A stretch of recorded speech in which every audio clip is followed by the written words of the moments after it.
नमस्कार शेतकरी मित्रांनो, गाव आणि शेती आपल्या शेतीविषयक यूट्यूब चॅनलवरती आपलं सर्वांचं स्वागत आहे.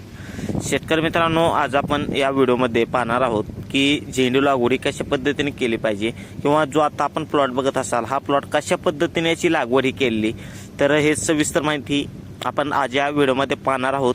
त्यामुळे व्हिडिओ हा आपला शेवटपर्यंत नक्की पहा. शेतकरी मित्रांनो, फुलवर्गीय पिकामध्ये झेंडू लागवड ही प्रामुख्याने केली जाते. लग्न सराई असेल किंवा वेगवेगळे कार्यक्रमासाठी फुलांचा जो वापर असतो त्यासाठी ही लागवड ही केली जाते.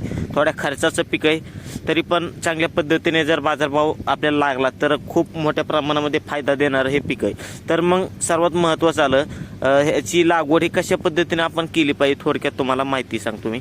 तर आपण बघू शकता मल्चिंगवरती याची लागवड केली आणि आता साधारणपणे ही लागवड करून 1 महिना पूर्ण झाला आहे. आता एप्रिल महिना चालू आहे, म्हणजे मार्चच्या स्टार्टिंगला याची लागवड ही केली आहे आपल्याला पाहायला मिळते. लागवडीचं जर अंतराचा जर विचार केला तर 2 झाडांमधील अंतर साधारणपणे 1 फूट आहे आणि रुंदीला देखील 1 फूट आहे, आणि 2 सऱ्यांमधील अंतर हे साधारणपणे 6 ते 7 फुटापर्यंत आपल्याला रुंदीचं हे पाहायला मिळते. साधारणपणे 25 गुंठे रानाच्या आसपास हे रान आहे. याच्यामध्ये आपण ठिबकचा देखील वापर केलेला आहे. ठिबकमध्ये साधारणपणे 16 mm आपण ठिबक वापरलं तरी पण चालतंय. आता याला कळ्या लागायला सुरुवात झाली, कारण की 1 महिना चालून गेला आणि उन्हाळ्याचे दिवस आहेत, त्यामुळे झपाट्याने वाढ ही फुलाला होत म्हणजे झाडाला होत असते की पाणी जर चांगल्या पद्धतीने असेल तर.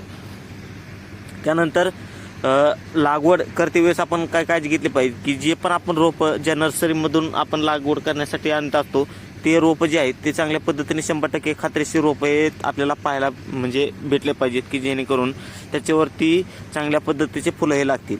रोग प्रतिकारशक्ती असणारे रोगच आपल्या रोपं आपण निवडले पाहिजेत. चांगल्या पद्धतीने पांढऱ्या फुटलेले रोपं जे असतात ते रोपं आपण निवडली पाहिजेत.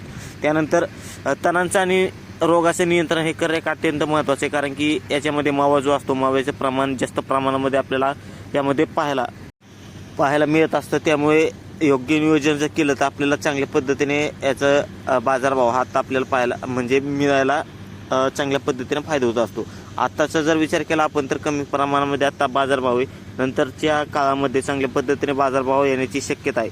तर आपल्या भागामध्ये कशा पद्धतीने बाजारभाव आहे झेंडू या पिकाला आम्हाला कमेंट्समध्ये नक्की सांगा. आणि व्हिडिओ कसा वाटला, व्हिडिओ जर आवडला असेल तर व्हिडिओला आपल्याला लाईक नक्की करा. धन्यवाद.